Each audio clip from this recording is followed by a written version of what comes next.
A lonely lumberjack paid $2 for a woman with a sack over her head. He married her when she finally spoke her name. Oregon Territory, spring of 1869. A dust-choked outpost dangled along the edge of the Oregon Trail, brittle as old timber. The air clung with the smell of smoke, sweat, and worn-out horses. A crude auction stage stood nailed together from broken wagons. Around it, rough men gathered, hard hands, hollow stares, hearts beaten dry by the land. This was the kind of place where mercy didn't bother to stop and rest. A man with a rusted deputy's badge and a drink-split voice slammed his gavel. "Last one for the day," he barked. He thumbed over his shoulder. "No name, no face, sack on since Missouri. Says she can work, says she'll obey. Starting bid, $2. Who's man enough or dumb enough to marry a mystery?" Laughter snapped like dry twigs. "Might be a witch under there," someone shouted. "Might be a corpse," said another. "Hell, marry the sack if you're lonely." Some men scoffed and walked away. Others leaned in, eager to watch the fool who'd raise a hand. On the platform, the woman stood barefoot, dirt-soaked. Her wrists were tied in front with fraying cord. The sack covering her face sagged with grime, tied tight under her jaw. Only her breath betrayed her, short, shallow, struggling for calm, her fingers clenched, loosened, again and again. The auctioneer frowned. "She's no good if she won't speak." No one moved. Then the crowd shifted, like trees bending to let something through. A tall man stepped forward, broad across the chest, canvas coat torn at the shoulders. A black hat shaded his face, beard rough, boots thick with trail mud. Leather wrapped the haft of the axe slung over his back. He moved like a man who hadn't seen a town in months, or missed it. $2, he said. Silence stilled the air. The auctioneer blinked. "You sure, mister?" "I said what I said." The laughter died. A few snickers lingered, then faded too. "You don't want to see what you're buying?" The man's head tipped slightly toward the woman. "I ain't buying a face," he said. "I'm marrying a person." And just like that, even the wind seemed to go still. "Name?" the auctioneer asked, hesitating. "Colt Mercer." "Profession?" "Lumberman, out of Northridge." The auctioneer scribbled, uneasy now. "Let it be known that Mr. Colt Mercer of Oregon Territory enters into legal marriage under the eyes of God and the court." He shoved the paper across. Colt signed it with a grip like iron. Then the deputy turned. "Miss, say your name for the record." The sack shifted slightly. No answer. Then, barely audible, so soft only the men closest could hear, a voice. "Clara Wren." Colt Mercer froze. The crowd leaned in. He blinked once, slow. Then his jaw set. That name, that voice. 3 winters ago, a storm, a fire, a cave, and a voice in the dark that pulled him from death's grip. He stepped from the platform and took her arm. Not rough, not fast. Just enough to say, "You're not alone." No one stopped them, no jeers, no questions. Just boots creaking across dry wood and a silence heavy with wonder. Clara Wren. The forest welcomed them as they left the outpost behind. The trail narrowed under needled pines and earth packed hard by years of footsteps. The trees leaned close, and the sun bled weakly through their heavy limbs. Clara said nothing. The sack still covered her face, tied tight, flapping slightly in the breeze. When the wind caught it sideways, she reached up fast and fixed it, quick, practiced, hiding whatever she needed hidden. Colt Mercer walked ahead, leading the mule burdened with supplies. He didn't look back, didn't speak, just kept moving, scanning the tree line every so often, like the woods might answer. The silence between them didn't feel empty. It felt earned. They reached the cabin before dusk, built snug against a rise, logs sealed with care, a stone chimney rising beside the door. A rusted horseshoe hung nailed above the entry. Colt opened the door and stepped aside. "You pick where you stand," he said gently. "Ain't nobody placing you no more?" She stepped inside like a whisper, quiet, steady, still wearing the sack. She didn't sit. She crouched by the wall, arms draped across her knees. Colt entered behind her, dropped firewood near the hearth, then turned to the stove. No talk, no pressure. Just the sounds of iron on iron, wood shifting, water hissing, then the scent. Peppered meat, bark spice, a trace of cinnamon. He placed a bowl near her. She flinched but didn't speak. He sat across the room at the table, steady hands, calm eyes. Then a whisper through the cloth. "What is this?" He glanced at his bowl. "Call it supper for the last one standing." Something in the air cracked. Not quite a laugh, more like the memory of one. He added, "Used to make it for myself after long days. Then I started making 2 bowls, even when no one was there to eat the second." She turned her head slightly, just enough to peer beneath the hem of the sack. She saw it, a second bowl on the table, steam curling into empty space. Colt nodded. "I used to set it for my wife, after the war. After the woods took more than they gave. Now I set it for you. And for her. Stillness." Then she reached, hands trembling. She took the bowl, ate, quiet, careful, every bite small, deliberate. She finished it all. That night, Colt washed the bowls at the basin. Clara didn't move from her corner, but for the first time, she wasn't shaking. Later, Colt sat alone by the fire, no lantern. He didn't need it. Shadows from the flames danced like old memories on the log walls. The wind outside curled through the trees, a song older than any hymn. He leaned forward, not for warmth, for memory. 3 winters ago, in a storm that froze bone, he'd gone too deep for timber, snapped his leg, crawled until the snow swallowed him whole, but hands had pulled him out. A fire waited in a cave behind a wall of ice, and a woman, sack on her face, voice calm, hands careful. "You don't need to know me," she'd said, "but I'm not letting you die." He remembered her medicine, bitter pine, bark, and lichen. She'd vanished by morning, but left a cloth stitched with purple flowers. He still carried it, right now, in his coat. And in the corner of his cabin sat the same voice, the same stillness, the same name, Clara Wren. He didn't speak it out loud. He didn't need to. Some truths are better left slow, like roots in winter. He looked toward her shadow, curled tight, back to the room. Still hiding. But this time, he thought, she wasn't hiding alone. And maybe, just maybe, that could be enough. Around the base of the trees, shadows curled like secrets too shy to rise. A soft wind moved through the needles above, slow, high. Like even it didn't wish to disturb the quiet. Clara Wren stepped outside the cabin alone. She moved with care, arms folded over her middle, and made her way toward the tall pine, standing like a sentinel at the clearing's edge. The sack still veiled her head, but her steps held purpose now. Her back, once bent, now carried a quiet strength. Not pride, just presence. At the tree's base, she sat. Tilting her face toward the early light, cutting through the branches, she reached up with trembling fingers and loosened the knot behind her neck. The sack slid up enough to let her breathe full to the wind, her mouth, her nose, a sliver of cheek. It wasn't rebellion.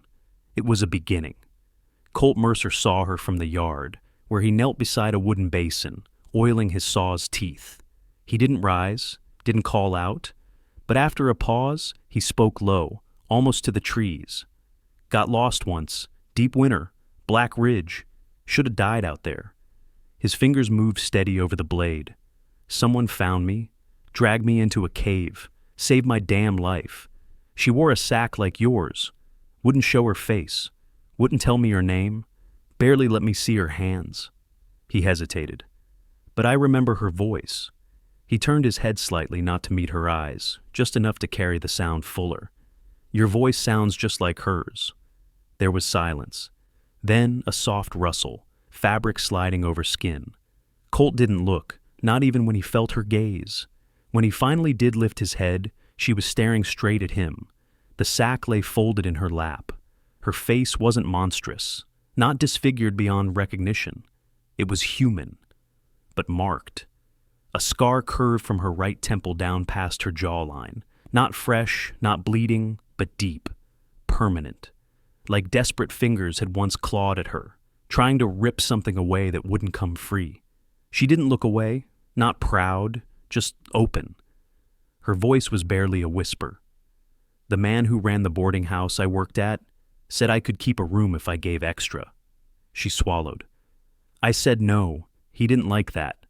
Her gaze flicked to the dirt, then back. He came at me. I fought back. He slipped, hit his head on the stove.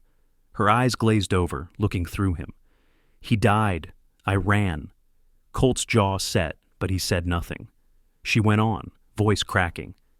They said I killed him, that I lured him, that it was planned. No witnesses. No one believed me.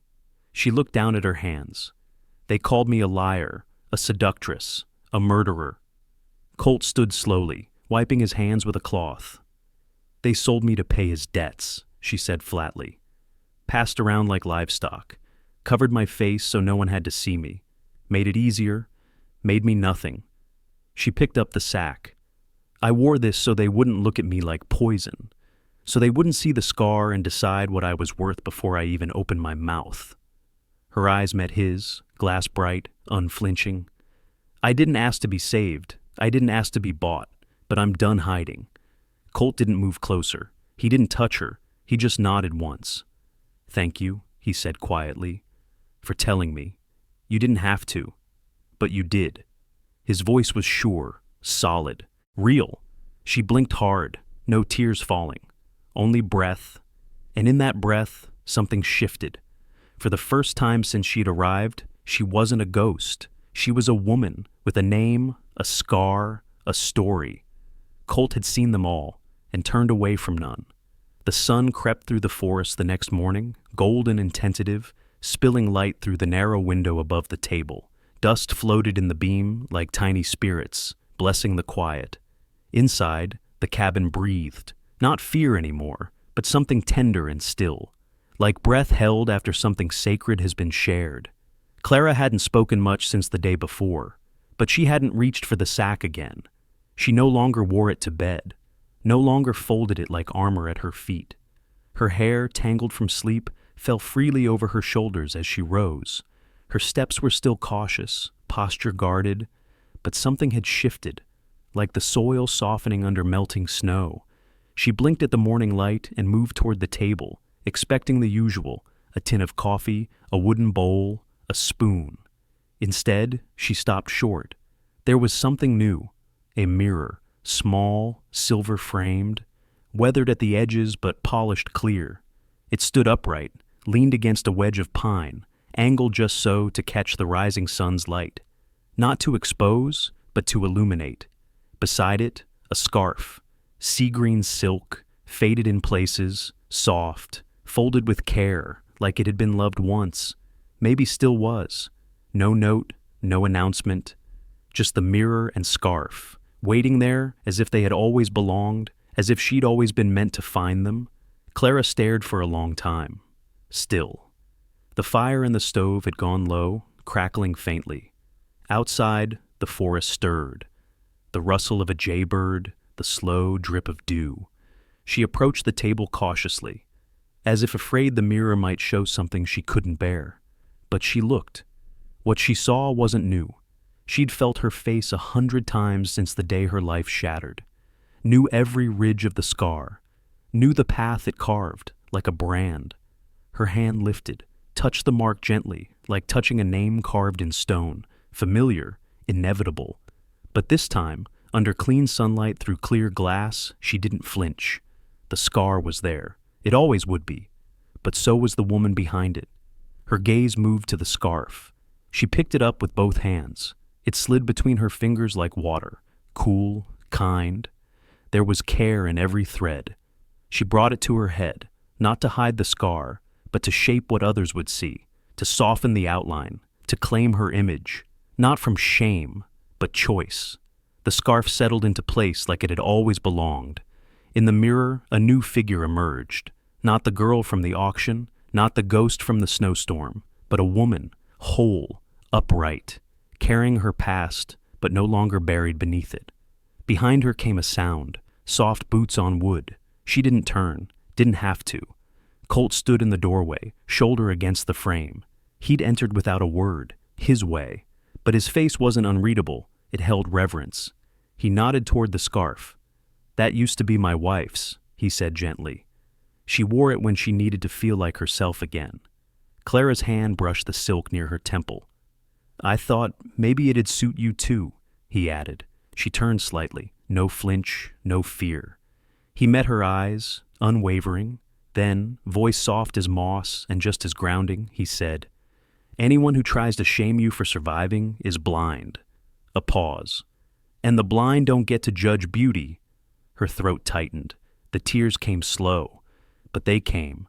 Not jagged, not desperate, just warm, honest, healing. She looked at her reflection, then reached out, palm against the glass, meeting herself halfway. And for the first time in a very long time, Clara Wren let herself be seen. The piece they'd carved in the woods didn't last untouched. It never did. Not in these parts. Trouble came on horseback, riding solo beneath a sky bruised with stormlight. The man was lean, long-legged, his duster torn from wind and mean miles. His eyes, gray, sharp, merciless, cut through the saloon crowd like a blade through hide. He called himself Cutter, and Cutter was no drifter. He was a bounty hunter, the kind who read tracks like scripture, who could smell secrets under boots.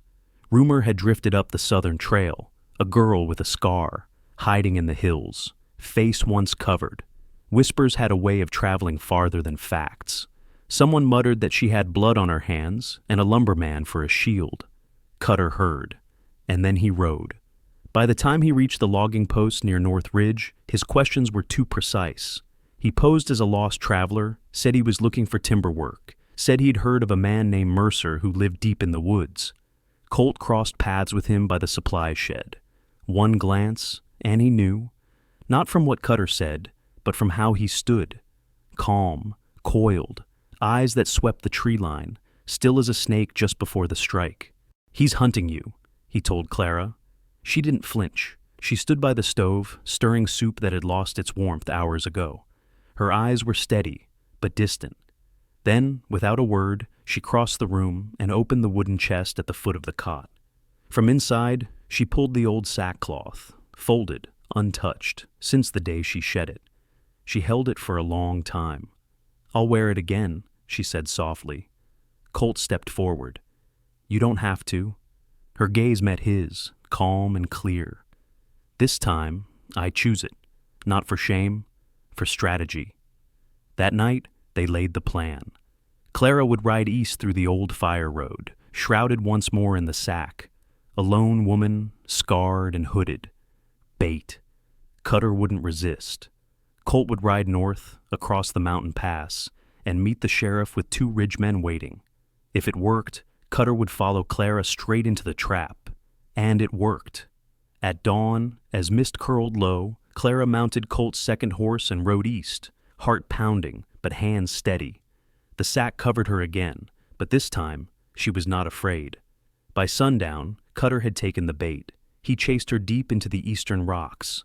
There, Colt waited with the sheriff and 2 others hidden behind brush. Cutter drew first, but not fast enough. He was disarmed, bound, and thrown across his own saddle, charged with unlawful pursuit, attempted assault, intent to kill. Clara watched it from the ridge, her form still cloaked. Only when Cutter was gone did she ride down. Colt stepped forward to help her off the horse. She let him. Then, slowly, she reached up and untied the knot at her neck. The sack fell free. She folded it once, twice, held it in her hands. Colt watched, unsure. "It saved me," she said. "Not because it hid me, but because I used it." He nodded. "What will you do with it now?" Clara looked toward the trees, the trail, the world she once moved through like smoke. She folded the sack a final time, tucking it beneath her arm. "I'll keep it," she said quietly. "Not as a cage, as proof." Colt raised a brow. "Proof of what?" She smiled. "That even what once imprisoned me can become my shield if I choose it." And in her voice, for the first time, was light. Not laughter, but something stronger. The voice of someone who had named the dark and walked out of it. Later that day, a knock came, slow, hesitant. Not a demand, but a question. Colt opened the door to find a woman standing alone. Her dress was worn, boots red with dust, skin dark, posture straight, eyes wary but kind. She held her hat in both hands. "Name's Mavis, Mavis Green," she said. "Used to work at the Ridley House, kitchen help, cooked mostly." Clara stepped into the doorway behind Colt and froze. Mavis stepped back, then steadied herself. "I heard you were up here," she said, "and I figured it was time I stopped being a coward." The wind rustled, silence stretched long. "I saw what happened that night," Mavis said. "Saw him drag you into that room, heard the crash, heard you scream." Her voice cracked. "But I didn't speak up. I needed the job. I needed to eat." Clara's hand gripped the doorframe.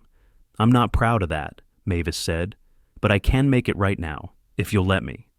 That night, over tea, Mavis told everything. Every detail only someone who had truly been there could recall. She spoke of bruises, of blood, of silence. "I should have said it then," she whispered, "but I'll say it now. You were telling the truth." With Colt's help, they wrote it down. Mavis signed the affidavit with firm, deliberate penmanship. It was sealed and sent by horseback courier. Weeks passed. The forest turned green again. The sky warmed. Then one morning, the sheriff rode up. In his hand, a single envelope. Colt read it on the porch twice, then brought it inside. Clara took it. The words were brief. Charges against Clara Wren dropped. Case closed. Warrant rescinded. She read it again and again. Then she stepped outside, past the firewood, past the horses, down to the tree line. She found the old pine, sat at its base, ran her fingers through the moss. She did not cry. She did not laugh. She closed her eyes and whispered, "For the first time in my life, I don't have to run." Justice had come, not with noise or spectacle, but with truth, and the quiet strength of standing by it. Spring touched the ridge gently. Buds bloomed like promises. Fog lifted sooner, the birds returned, and the forest forgave. Colt had been busy. Using spare wood and quiet care, he built a small canopy just beyond the cabin. 4 beams, 1 arch, linen draped like a cloud. Simple, strong, like him. They invited only a few. Mavis came, wearing a mismatched dress and a proud smile. The old blacksmith brought apple brandy. The shopkeeper's wife brought lavender and bread. It wasn't many, but it was enough. Inside, Clara stood before the mirror Colt had once left on a table. Her dress was cream muslin, stitched by her own hands. On her head was the veil, made from the sackcloth, washed, cut, sewn, lined with white thread, and on the corners stitched wildflowers, purple like the ones she once left in the snow. She stepped out. The forest held its breath. Colt stood beneath the arch, clean-shaven, boots polished, shirt pressed.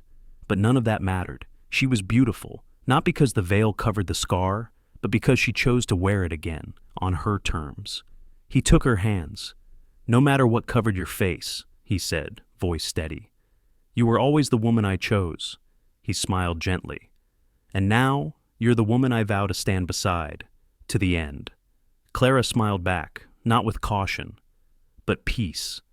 "I vow the same," she whispered. There was no priest, no book of vows, just wind, trees, and the people who mattered. They kissed, soft and sure. A few drops of rain fell like blessings. Mavis leaned to the blacksmith. "Never thought I'd see a burlap sack turned into a wedding veil," he chuckled. "Ain't the sack," he said. "It's what she turned it into." That night, beside the fire, Clara sat with Colt, the veil in her lap. She touched the embroidery. "Funny," she said. "This used to mean everything I feared." Colt looked over. "And now?" she smiled.